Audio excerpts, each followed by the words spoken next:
प्रिय दर्शकों, नमस्कार। एक बार फिर से उपस्थित हूँ आप सबके सामने महत्वपूर्ण ज्योतिषीय कार्यक्रम और उसके साथ कुंडली का अध्ययन। आज के इस कार्यक्रम में आपसे थोड़ी सी चर्चा, किसी भी भाव में नीच का अगर कोई ग्रह बैठ जाता है तो वो किस तरीके से किन किन भावों को असर करता है, नकारात्मक, इसके बारे में थोड़ी सी चर्चा कर देता हूँ। जो आपके सामने कुंडली है, इसमें आप देख रहे हैं कि मंगल नीच राशि में बैठे हैं, मतलब मंगल कर्क राशि में नीच राशि को प्राप्त करते हैं। और ये कुंडली है वृश्चिक लग्न की। वृश्चिक लग्न की कुंडली के लिए मंगल देव लग्नेश होकर के नवम भाव में बैठे हैं। आपको दो सिद्धांत यहां समझना होगा। पहला ये कि वो जन्म कुंडली का मालिक है, वो कहीं भी बैठ सकता है।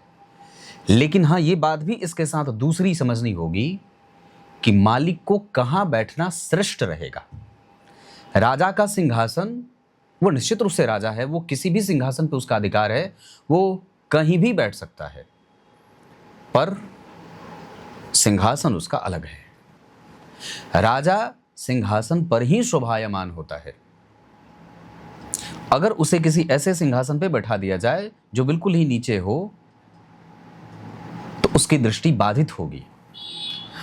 तो कहने का अर्थ यह है कि अगर जन्म कुंडली में कोई भी ग्रह, चाहे वो लग्नेश ही क्यों ना हो, अगर नीच राशि में बैठेंगे तो जरूर अपने प्रभावों से कमजोर फल करेंगे।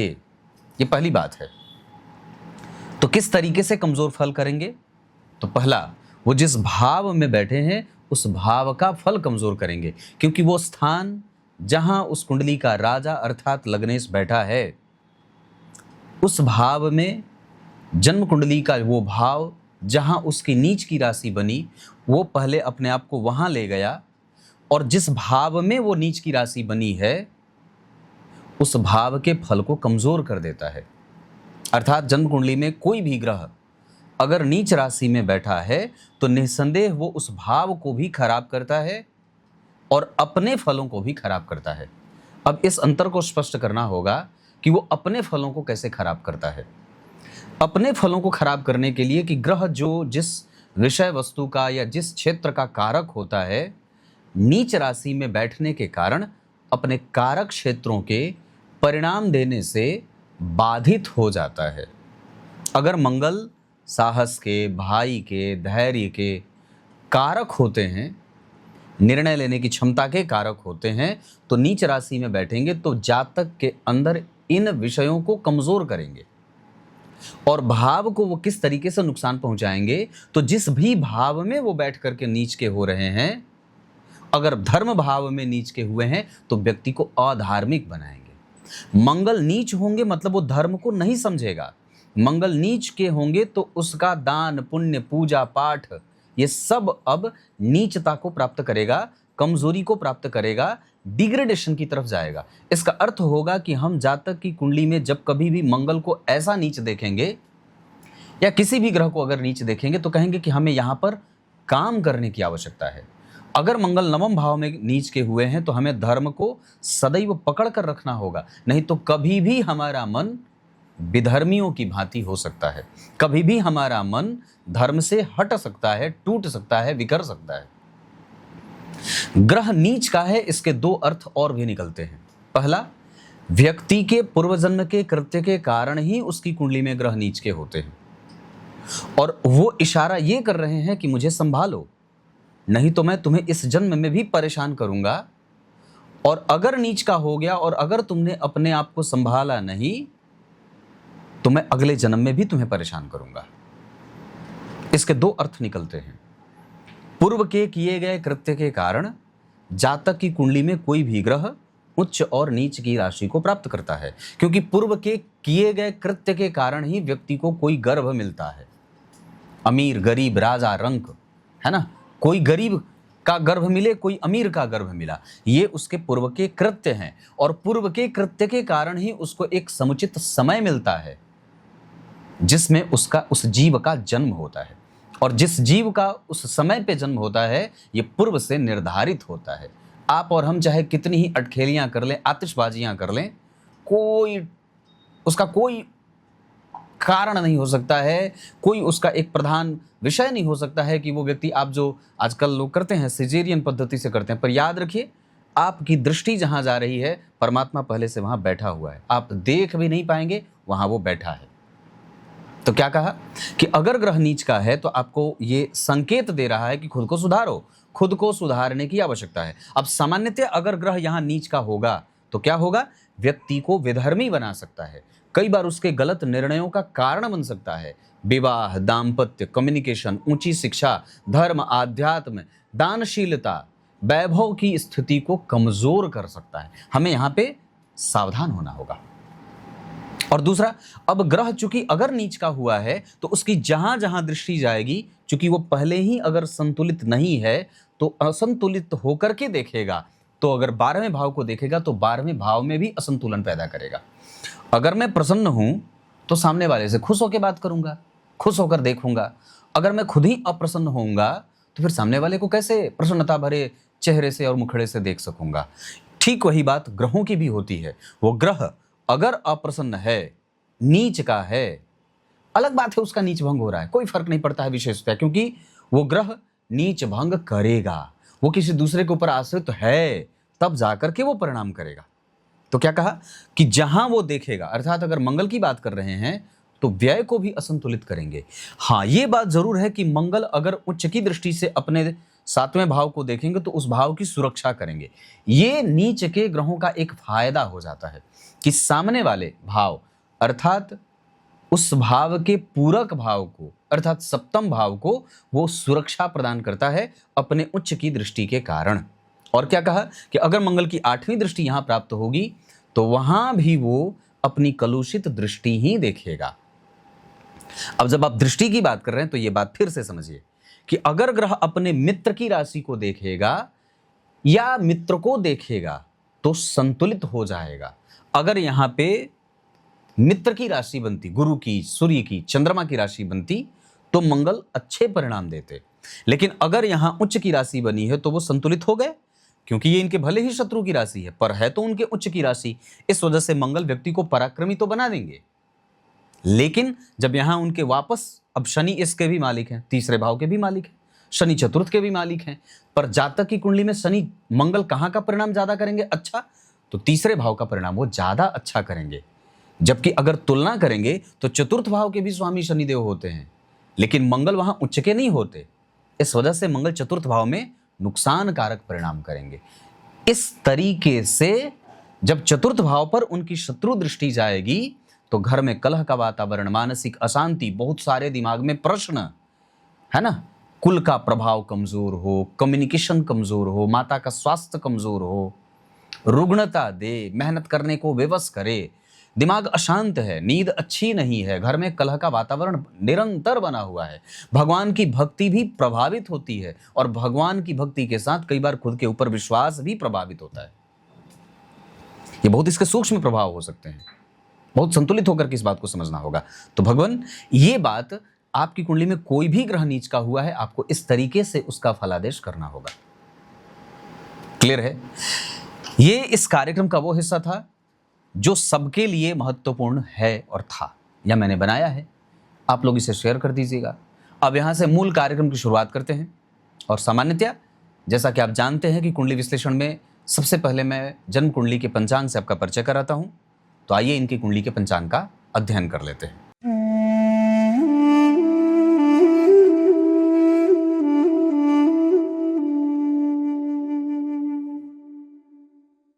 सबसे पहले जन्म हुआ जातक का चैत्र माह में। चैत्र माह में जो लोग जन्मे होते हैं वो व्यवस्थाओं में विश्वास करते हैं, वो नहीं चाहते हैं कि कोई अव्यवस्था हो।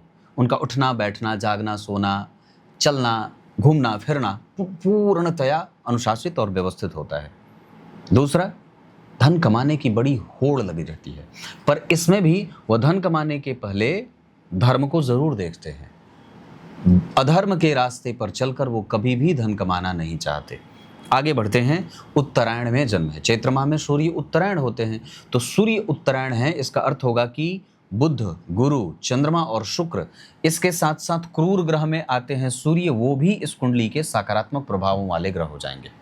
विचार करके देखिए, वृश्चिक लग्न की कुंडली तो वैसे भी बड़ी अच्छी होती है, मैंने तो कई बार ये बात कही है कि वृश्चिक लग्न वाले होते कानूनबाज हैं और किसी दूसरे के ऊपर बहुत जल्दी आरोपित करते हैं, हावी होते हैं, दिमागी होते हैं, बुद्धिमान होते हैं, तार्किक होते हैं, लेकिन इन सब के बीच प्रकृति को पसंद करने वाले होते हैं, प्राकृतिक दृश्यों से प्रसन्न होते हैं और चुप हो जाते हैं, सुंदर चीज़ों को देख करके एकदम बिल्कुल मौन साध लेते हैं, जैसे कि इसे खराब ना हो जाए, ये गलत ना हो जाए, ये गंदा ना हो जाए, ये मैला ना हो जाए।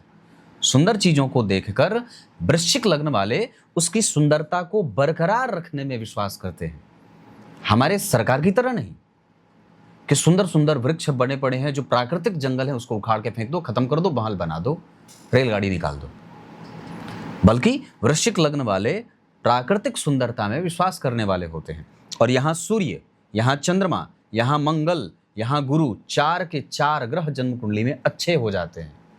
और सामान्यतः एक सिद्धांत छोटा सा होगा जो आपको बता दूं चलते चलते, कि अगर वृश्चिक लग्न की कुंडली बनी है और मंगल अगर अपनी राशि में बैठे हैं तब तो वो शुभग्रह हो जाएंगे, लेकिन अगर वो नीच राशि में बैठे हैं या अपनी राशि के अतिरिक्त किसी भी राशि में बैठे हैं तो वो पापक ग्रह की भूमिका में हो जाएंगे। तो एकमात्र ये ग्रह है जो अगर शुक्र, जो बुध, जो मंगल, जो शनि अगर ये अपनी राशि में बैठेंगे तब तो ये शुभ परिणाम देने वाले हो जाते हैं। अगर ऐसा नहीं हुआ तो ये कई बार अपनी दशा काल में जातक को निरपेक्ष प्रभाव भी देने वाले हो जाते हैं। ये बात भी समझनी होगी।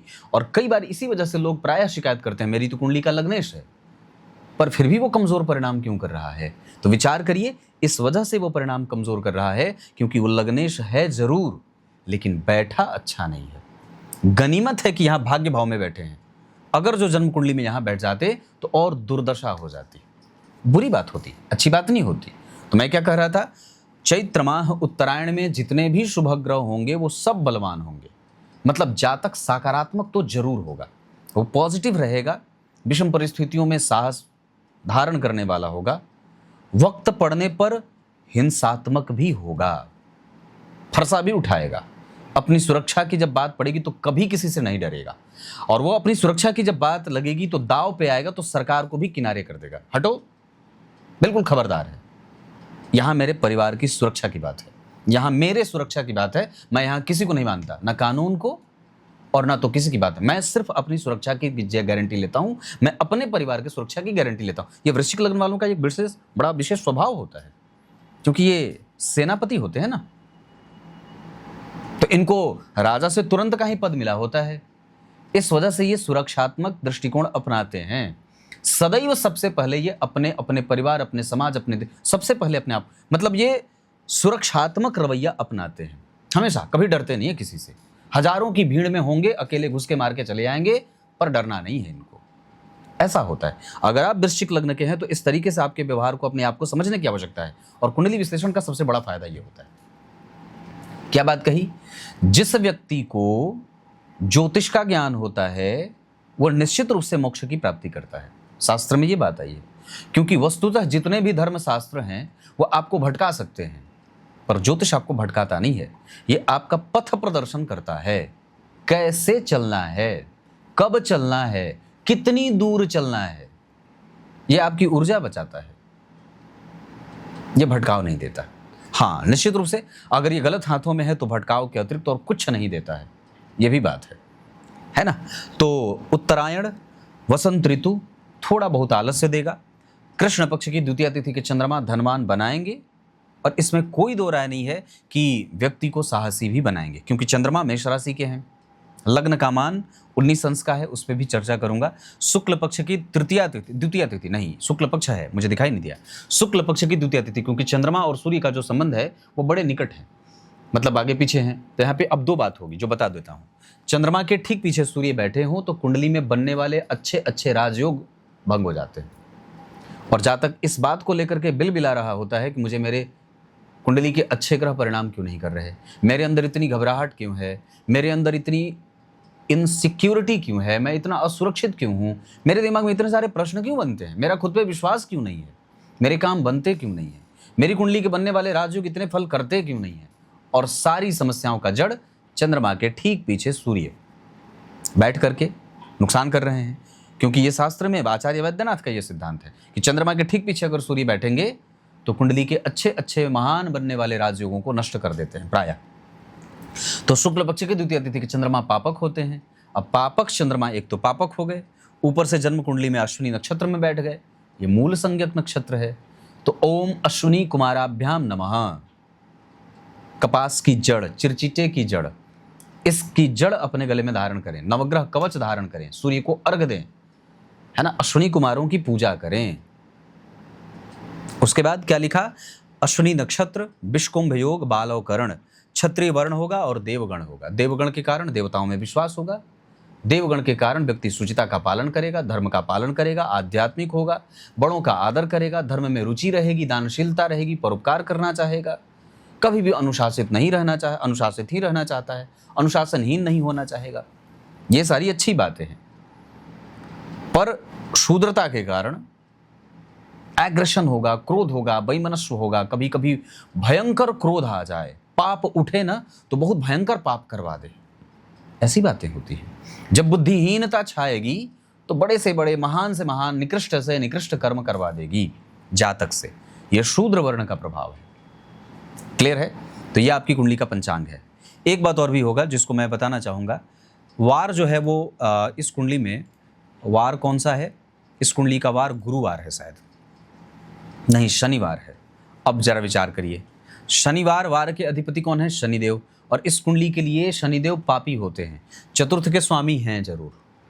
वृश्चिक लग्न की कुंडली के लिए चतुर्थेश होते हैं, लेकिन इसके साथ साथ वो तृतीय भाव के भी स्वामी हो जाते हैं। तो उनको नेष्ट भाव मिलने के कारण शनि यहाँ पापी, परम पापी ग्रह हो जाते हैं।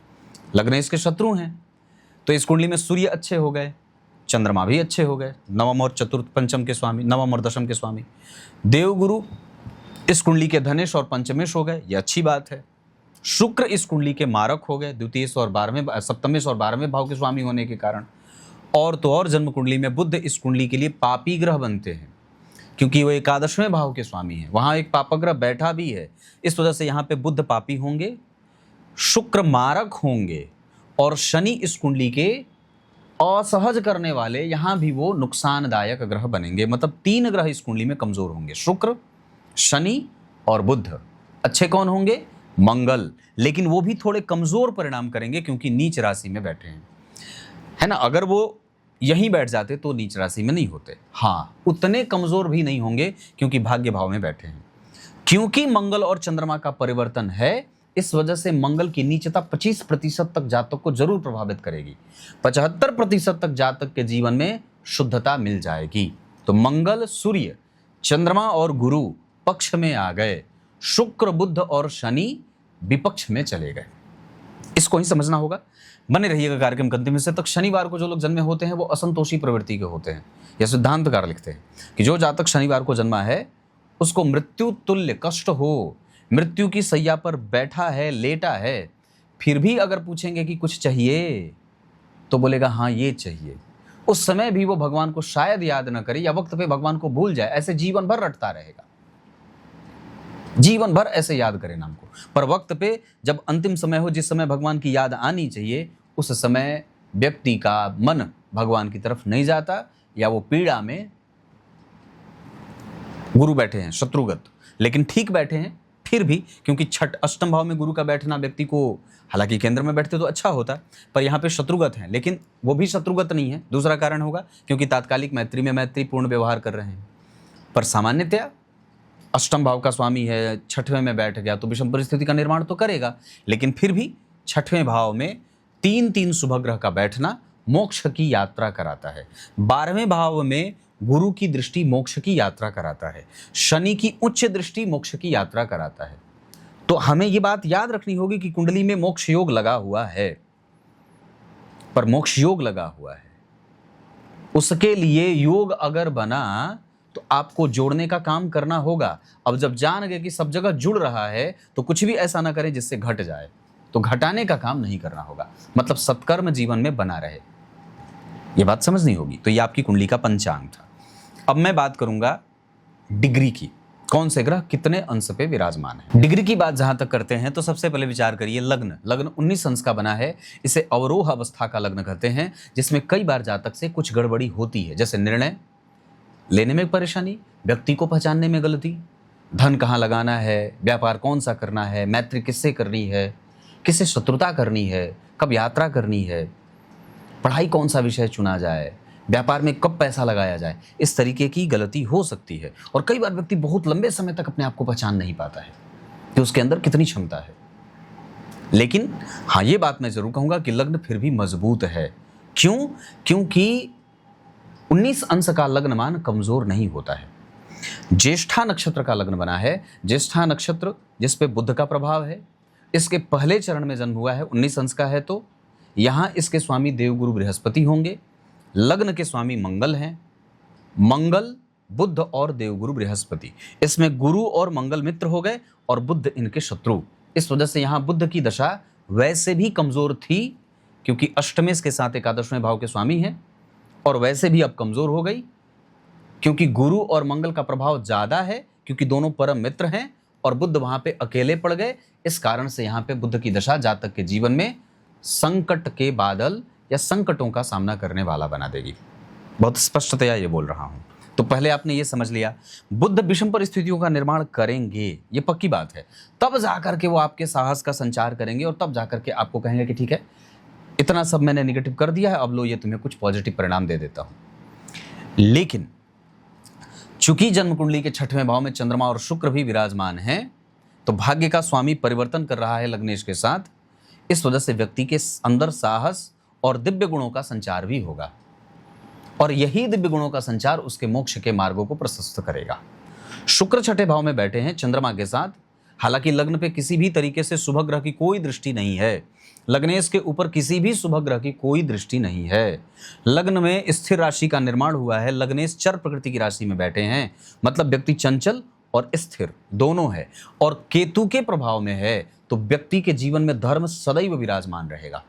जबकि नौमांश चक्र में बात करें तो लग्न कुंडली के धन भाव के स्वामी लग्नेश बनते हैं, और केंद्र में सप्तम भाव में चंद्रमा, जहां बुध राहु और शनि के बीच संघर्ष कर रहे हैं। यहां बुध को दशा अच्छी मिल रही थी, 2 शुभ ग्रहों का शुभ प्रभाव आ रहा था, लेकिन नौमांश चक्र में आकर के वो वापस संघर्ष में आ गए और कई बार वैवाहिक सुखों में मतभेद या संतान से मतभेद दे रहे हैं। इसके बाद अगर विचार करें तो यहाँ पे मंगल और शुक्र का प्रभाव, यहाँ पे शुक्र चंद्रमा और बुध के साथ थे, जिसके प्रभाव में अगर विचार करें तो शुक्र और चंद्रमा बुध के ऊपर किसी भी ग्रह का कोई प्रभाव नहीं, कोई ग्रह उनको नहीं देख रहा है। यहां पे शुक्र मंगल के साथ आ गए, रोग भाव के स्वामी 12वें भाव के स्वामी के साथ बैठ गए। क्योंकि विषम संख्या की राशि में बैठे हैं तो ये 12वें भाव के स्वामी होंगे, मंगल पंचमेश कम होंगे। उसके बाद चंद्रमा बैठे हैं तो पत्नी को सुनना, पत्नी के हिसाब से काम करना, पत्नी के हिसाब से चलना, या पत्नी हावी रहे, या पत्नी को नाराज नहीं होने देना। भगवान कि जिस तरीके से व्यक्ति भगवान को प्रसन्न करना चाहता है, वैसे ही पत्नी को भी प्रसन्न करना चाहता है या रखना चाहता है। यहाँ सूर्य पर मंगल और शुक्र का प्रभाव, शुक्र के ऊपर मंगल और सूर्य का प्रभाव, मतलब पत्नी जो शुक्र हैं उनके ऊपर सूर्य और मंगल का प्रभाव, ऊपर से राहु का प्रभाव कहीं ना कहीं मतभेद देगा। मतलब जब कभी भी शुक्र की महादशा में मंगल, राहु और सूर्य आएंगे तो दाम्पत्य कमजोर हो सकता है, पत्नी का स्वास्थ्य कमजोर हो सकता है, व्यय बढ़ सकता है, सुखों में मतभेद हो सकता है, सांसारिक सुख कमजोर हो सकता है। क्यों? क्योंकि शुक्र का प्रभाव कमजोर हो रहा है। यहां तक तो ठीक था, लेकिन यहां पर अब इसमें कोई जरूरी नहीं है, गलती उनकी स्वयं की भी हो सकती है, जिसके कारण व्यक्ति परेशान हो सकता है। ग्रहों के डिग्री की बात कर रहा था, तो सूर्य जन्म कुंडली में बैठे हैं 24 अंश पे, आत्मकारक हैं, लेकिन केतु के साथ बैठे तो पूर्व काल में भी व्यक्ति ने धर्म और पुण्य किए हैं। क्योंकि पंचम भाव से केतु का संबंध, तो व्यक्ति पूर्व में भी मंत्र जप, गुरु दीक्षा, भगवान की पूजा और ईश्वर के मंदिर में विश्वास, आस्था रहा है और वो रखेगा, अभी भी है, अगले जन्म में भी रहेगा। पंचम भाव से सूर्य का संबंध व्यक्ति के एजुकेशन के हिसाब से कई बार उसको जितनी सफलता मिलनी चाहिए उतनी नहीं मिलती। हालांकि एक्सपीरियंस ज़्यादा है, धन कम है, ये बात है। इंतजार करना पड़ता है, व्यय करने से पहले उसको थोड़ा इंतजार करना पड़ेगा, या पैसे इकट्ठा करने पड़ते हैं, तब जाकर के उसको उसका परिणाम प्राप्त होता है, तब जाकर के उसको उसका सुख प्राप्त होता है। वो मैंने क्यों कहा था? क्योंकि यहाँ पे शुक्र जो मन के मुताबिक व्यक्ति को परिणाम प्राप्त होना चाहिए, उस पे मंगल के और सूर्य के प्रभाव के कारण, राहु के प्रभाव के कारण थोड़ा इंतजार करना पड़ेगा, है ना। कुछ खरीदना हो, कुछ करना हो, कुछ समझना हो, तो उसमें व्यक्ति को इंतजार लगेगा। तो सूर्य 24 अंश के हैं, उनकी डिग्री एकादशवें भाव को देखेगी, सामान्यतया ना के बराबर, लेकिन फिर भी इस कुंडली के दशम भाव के स्वामी हैं, पंचम में बैठे हैं, तो अनुभवों के साथ व्यक्ति का करियर आगे बढ़ता है। पर एक बात जरूर है कि व्यक्ति माता पिता के लिए भाग्यशाली जरूर होता है। थोड़े बहुत कंफ्यूजन के साथ उसको माता और पिता का स्नेह भी प्राप्त हो जाता है, पर रिश्तेदारों का स्नेह कई बार कम महसूस होता है, प्रेम कम मिलता है। उसके बाद चंद्रमा जन्म कुंडली में 7 अंश पे बैठे हैं, 12वें भाव पर देख करके व्यक्ति को ऋण मुक्ति का कारण बनाएंगे। व्यक्ति की जिम्मेदारियों से उसको निकालने का काम करेंगे, जिम्मेदारी निभाने में चंद्रमा का सहयोग मिलेगा। चंद्रमा की दशा में व्यक्ति के रुके हुए काम बनेंगे और स्मूथनेस बढ़ेगा। मंगल लग्नेश तो है, 5 अंश के हैं, देखेंगे नहीं। क्यों नहीं देखेंगे? क्योंकि 5 अंश के बैठे हैं, तो उनकी दृष्टि नहीं है, वो सिर्फ बैठे हैं। इस वजह से उनकी दृष्टि 12वें भाव को, तीसरे भाव पे और चतुर्थ भाव पे नहीं जाएगी, जो कहीं ना कहीं लगभग अच्छी बात नहीं है। हालांकि ठीक ही होगा एक तरीके से, क्योंकि यहाँ पे शुक्र की राशि बनी, बहुत अच्छी तो है नहीं। हाँ, जरूर एक भाव का फल उनको कमजोर मिल रहा है। अगर ये मंगल के पास डिग्री थोड़ी ज्यादा होती, 6 अंश से ऊपर होते, तो कम से कम वो व्यक्ति के पराक्रम और पराक्रम के परिणाम को तो मजबूती दे सकते थे। लेकिन गड़बड़ी कहाँ करते? जन्म कुंडली के चतुर्थ भाव पे। इस वजह से कई बार मंगल की दृष्टि यहाँ पे सामान्यतया होनी चाहिए थी, है ना। उसके बाद अगर बात करते हैं तो मंगल के बाद बुध, वो तो और नीचे हैं, 0 अंश पे हैं। अच्छी बात है, क्योंकि एकादशवें और अष्टम भाव का स्वामी, पापी भाव का स्वामी जहां बैठेगा उसको भी दूषित करेगा, जहां देखेगा वहां भी दूषित करेगा। इस आधार पर बुध देखेंगे नहीं और व्यक्ति में साहस भरने का काम करेंगे। ब्राह्मणों का आदर उसके घर में निरंतर होता रहता है, ब्राह्मणों से उसकी वार्ता होती रहती है, वो ब्राह्मणों का आदर करता है, वेद शास्त्रों में उसका सदैव मन लगा रहता है, मंत्रोच्चार करने का बड़ा मन करता है, मंदिर की प्रांगण में जाने का, है ना, ऐसा वाला ये चीज़ें रहेंगी। लेकिन चंद्रमा कहीं ना कहीं मानसिक रुग्णता, मानसिक प्रलाप, बेवजह की परेशानी, घबराहट, बेचैनी, इस तरीके की चीज़ें दे सकते हैं। उसके बाद बुध के बाद अगर गुरु की बात करते हैं तो गुरु भी की दृष्टि कमज़ोर है। अब मैंने पूर्व में जो बात कही थी कि गुरु देख रहे हैं, अब वो गुरु नहीं देख रहे, क्योंकि उस समय मैंने गुरु की बात इसलिए की थी क्योंकि गुरु को दृष्टि प्राप्त है 5वीं। लेकिन अब चूंकि इस कुंडली में वो 5 अंश के हैं, 5 अंश 59 कला पे हैं, 6 अंश के ऊपर होते तब उनकी दृष्टि होती, तो यहाँ गुरु का प्रभाव नहीं के बराबर होगा। इसका अर्थ होगा कि गुरु 12वें, चतुर्थ और द्वितीय भाव को नहीं देखेंगे। और कई बार ये गुरु की दृष्टि नहीं होने के कारण व्यय में, आर्थिक परेशानी में, मानसिक सुखों में, माता के स्वास्थ्य में, मानसिक शांति में गड़बड़ी और असंतुलन बनेगा, क्योंकि उनकी दृष्टि होनी चाहिए थी। पर गौर करिए, अष्टम भाव में बैठा ग्रह जहां देखता है, जहां बैठता है, अष्टम भाव में बैठ गया तो अष्टम को तो नुकसान किया ही, जहां देखेगा वहां भी नुकसान करेगा। इस हिसाब से परमात्मा ने आपकी सुरक्षा एक तरीके से कर दी। बुध को दृष्टि नहीं दिया, 0 अंश के थे, चंद्रमा को दृष्टि मिली है, तो चंद्रमा 12वें भाव को देख रहे हैं तो सुरक्षा दे रहे हैं, हालांकि थोड़े बहुत नुकसान के साथ, क्योंकि छठे में बैठे हैं। हालांकि छठे का दोष तो उनको लगता नहीं है। तो कितनी गहराई से परमात्मा ने आपको बचा लिया है कि बुध इस कुंडली के पापी भाव के स्वामी हैं, उनको दृष्टि नहीं दिया। जन्म कुंडली के धन भाव के स्वामी होकर, पंचम भाव के स्वामी होकर अष्टम भाव में बैठे हैं। अब ये अष्टम भाव में बैठे हैं और इनको 3 दृष्टियां प्राप्त हैं, और अगर ये तीनों जगह देख लेते तो कहीं ना कहीं असंतुलन पैदा करते। परमात्मा ने उनकी दृष्टि भी छीन ली। मतलब अब वो सिर्फ जहां बैठे हैं उसी का नुकसान करेंगे, देख करके अब उनका नुकसान नहीं होगा।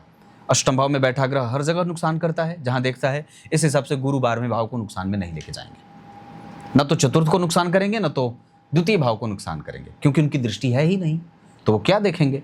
और नहीं देखेंगे तो अच्छी बात है। सामान्यतः अशुभ परिणामों में कमजोरी आ जाएगी। गुरु, बुध और चंद्रमा, शुक्र अशुभ परिणामों में कमी देंगे, शुभ परिणामों में थोड़ी बहुत वृद्धि मिल जाएगी, ये बात कह सकते हैं। उसके बाद शुक्रदेव जन्म कुंडली में 13 अंश पे हैं, भाव के स्वामी हैं, भाव को देख रहे हैं, चंद्रमा भी देख रहे थे, तो बड़ा ही बेहतरीन यहाँ कोमल संबंध होगा दाम्पत्य का, कम्युनिकेशन का, ऋण से मुक्ति का। बहुत स्मूथनेस के साथ व्यक्ति अपनी समस्त जिम्मेदारियों का निर्वहन करता है, चाहे बच्चों की पढ़ाई हो, चाहे ऋण से मुक्ति हो, चाहे अपनी कोई भी किसी भी प्रकार की जिम्मेदारी, वो सब बहुत आसानी से निकालता रहता है, थोड़े बहुत असंतुलन के साथ। हालांकि वो भी बहुत ज़्यादा नहीं, क्योंकि शुक्र और चंद्रमा की दृष्टि 12वें भाव पे है, तो व्यक्ति को अच्छा देखने का प्रभाव देंगे। उसके बाद शनिदेव जन्म कुंडली में नहीं देख रहे, ये तो और भी अच्छी, कितनी अच्छी बात है। मतलब जातक की सुरक्षा कितनी परमात्मा ने की है। हम लोगों को लगता है हमारी कुंडली में ग्रह 0 अंश का बैठा है, पर कितनी मतलब इसकी आप प्रशंसा कितनी कर सकते हैं भाई। वृश्चिक लग्न की कुंडली के लिए शनि अच्छे नहीं होते, उनको देखना भी नहीं हो, अगर देख लेते तो 12वें भाव को खराब कर देते। चतुर्थ को खराब कर देते, सप्तम को खराब कर देते, क्योंकि वृश्चिक लग्न की कुंडली के लिए वो अच्छे होते नहीं है। और बहुत अच्छी बात है कि उनके पास दृष्टि भी नहीं है। इस हिसाब से शनिदेव की भी दृष्टि जो नहीं मिली, बुध को दृष्टि जो नहीं मिली, गुरु को जो दृष्टि नहीं मिली, वो जातक के पक्ष में काम कर जाएगा। अब ये अपनी दशा काल में कभी भी आपका नुकसान तो नहीं कर पाएंगे। जहां बैठे हैं बस वहीं का नुकसान करेंगे, जहां नहीं देख रहे वहां देख ही नहीं रहे। इस वजह से जातक के ऊपर भगवान की अति कृपा है। क्लियर है? राहु देव देखेंगे, मेहनती बनाएंगे, और कई बार आपको धन कमाने में थोड़ी जद्दोजहद करेंगे। कई बार व्यक्ति पिता के विरोध में जाकर के कोई निर्णय लेता हुआ दिखाई देगा, या पिता के विपक्ष में भी जा सकता है, या कई बार पिता के ऊपर अनमना सा व्यवहार कर दे। लेकिन हाँ, दाम्पत्य भाव पे उसकी दृष्टि जारी है, लेकिन उच्च की जारी है, तो यहाँ पे पत्नी का प्रभाव थोड़ा रहता है, बहुत सामान्य प्रभाव होगा। तो ये आपकी कुंडली में ग्रहों की दृष्टि है। इससे आपको ये समझ में आएगा कि ग्रह कैसे अपनी दशा काल में फल करेंगे। नहीं देख रहे तो नहीं करेंगे, देख रहे हैं तो इस तरीके का परिणाम करेंगे। अब मैं नक्षत्र की बात कर लेता हूं।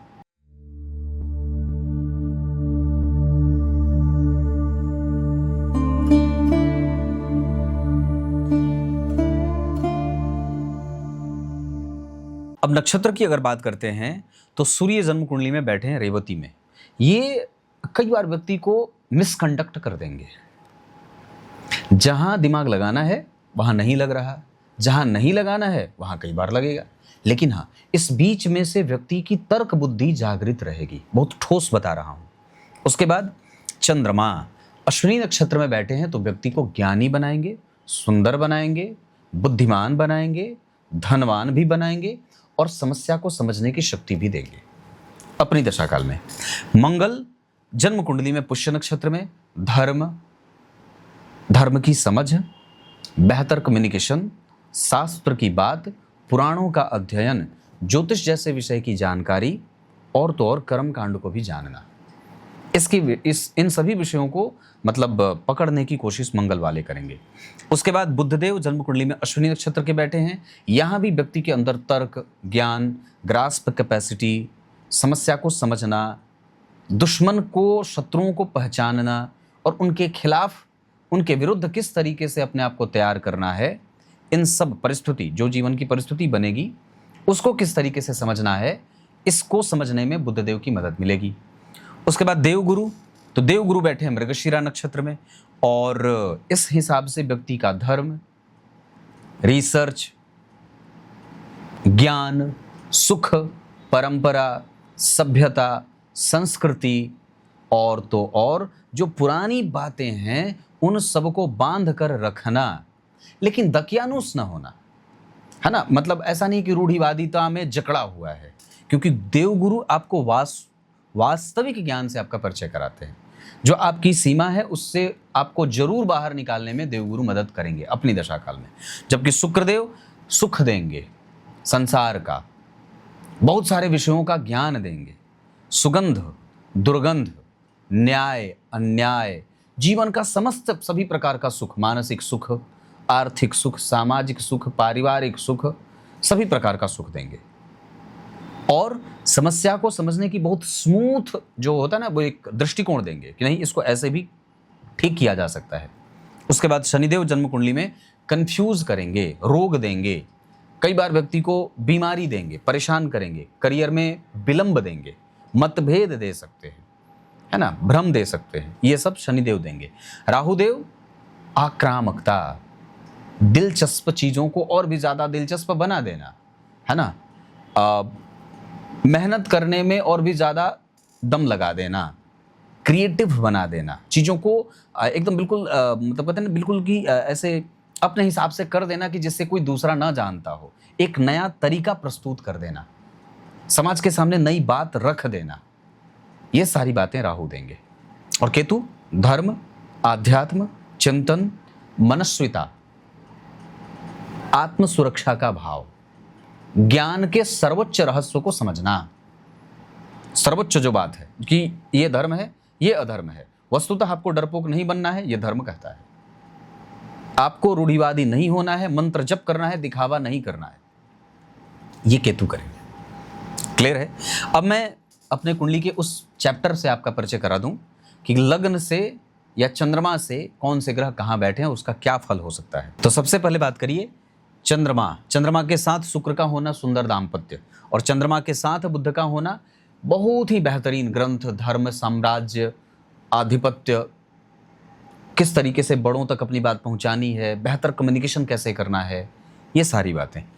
चंद्रमा से तीसरे घर के गुरु धर्म, अर्थ, काम, मोक्ष, इन सभी बातों को समझना है ना। चंद्रमा से तीसरे घर के जो गुरु होंगे ये व्यक्ति के समझ को विकसित करेंगे, दाम्पत्य को बचाएंगे, भाग्य को बलवान बनाएंगे। उसके बाद चंद्रमा से पांचवें घर के शनिदेव पेट से संबंधित परेशानी करेंगे। चंद्रमा से छठवें घर के राहु साहसी बनाएंगे। चंद्रमा से 12वें घर के सूर्य बनने वाले राजयोगों को भंग कर देंगे। चंद्रमा से 12वें घर के केतु मोक्ष योग लगाएंगे। उसके बाद लग्न कुंडली में सूर्य मीन राशि में, नवमांश में कुंभ में गए, व्यय करेंगे, अपनी राशि से 12वें जा रहे हैं, तो अपनी दशा काल में कई बार ये इरिटेशन दे सकते हैं। चंद्रमा मेष राशि में बैठे हैं, यहाँ मिथुन में आ गए, अपनी दशा काल में व्यक्ति के एक्सपेक्ट बहुत सारा दृष्टिकोण दिखा देंगे कि ये भी हो सकता है, ऐसे भी इसको टैकल किया जा सकता है, इसको भी ऐसे समझा जा सकता है। तो ये जो नज़रिया बदलेगा वो चंद्रमा देंगे। मंगल कर्क राशि में है पर यहीं बैठे हैं सिंह में, प्रभाव से वर्गोत्तम हो गए, तो लग्नेश वर्गोत्तम तो व्यक्तित्व, धन, आयु, धर्म, आध्यात्म, चिंतन, पुराण, न्याय, नीति, इन सभी विषयों का जानकार बना देंगे। वर्गोत्तम होने के कारण उनके पास बल मिला है, इस वजह से मंगल के पास प्रत्यक्ष के साथ परोक्ष बल भी मिल गया। उसके बाद मंगल यहाँ कर्क में थे, यहाँ आ गए सिंह में, तो अपनी दशा काल में व्यक्ति को जोड़ने का काम करेंगे।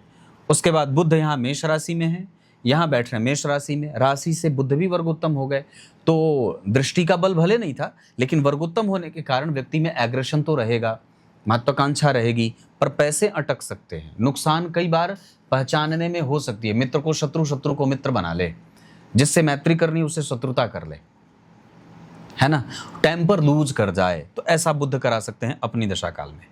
उसके बाद देवगुरु हैं, मिथुन में बैठे हैं, यहाँ बैठ रहे हैं वृश्चिक में, अपनी दशा काल में रोग दे सकते हैं, लोगों से झगड़ा हो जाए, बेवजह के मतभेद हो जाए, ऐसी चीजें दे सकते हैं। शुक्रदेव जन्म कुंडली में यहाँ बैठे हैं मेष राशि में, यहाँ बैठे हैं सिंह में, संतान, दाम्पत्य, परिवार, प्रेम, विवाह, रिकग्निशन, नौकरी, प्रमोशन, ये सारा शुक्र करा सकते हैं। शनिदेव यहाँ बैठे हैं सिंह में, यहाँ बैठ रहे हैं शनिदेव कहाँ, मेष में, ये भी अपनी दशा काल में व्यक्ति को लाभ तो लगभग दे ही देंगे, थोड़े विलंब के साथ। राहु कन्या राशि में है, राहु मेष राशि में है, रोग दे सकते हैं, नुकसान दे सकते हैं, शत्रुता दे सकते हैं, भ्रम दे सकते हैं, स्वास्थ्य की कमजोरी दे सकते हैं, व्यापार को मंद कर सकते हैं, नौकरी में मतभेद पैदा कर सकते हैं, नौकरी में दिक्कत दे सकते हैं, आर्थिक संकटों का सामना करवा सकते हैं, गलत निर्णय में लेके जा सकते हैं अपनी दशा काल में।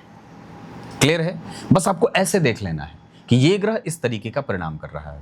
अब किस दशा काल में हमें अपने स्वास्थ्य का ध्यान रखना है तो उसका बता दूं, तो हमें राहु और केतु की दशा में मानसिक चिंताएं ज्यादा, ये कुंडली मन से ज्यादा परेशान है।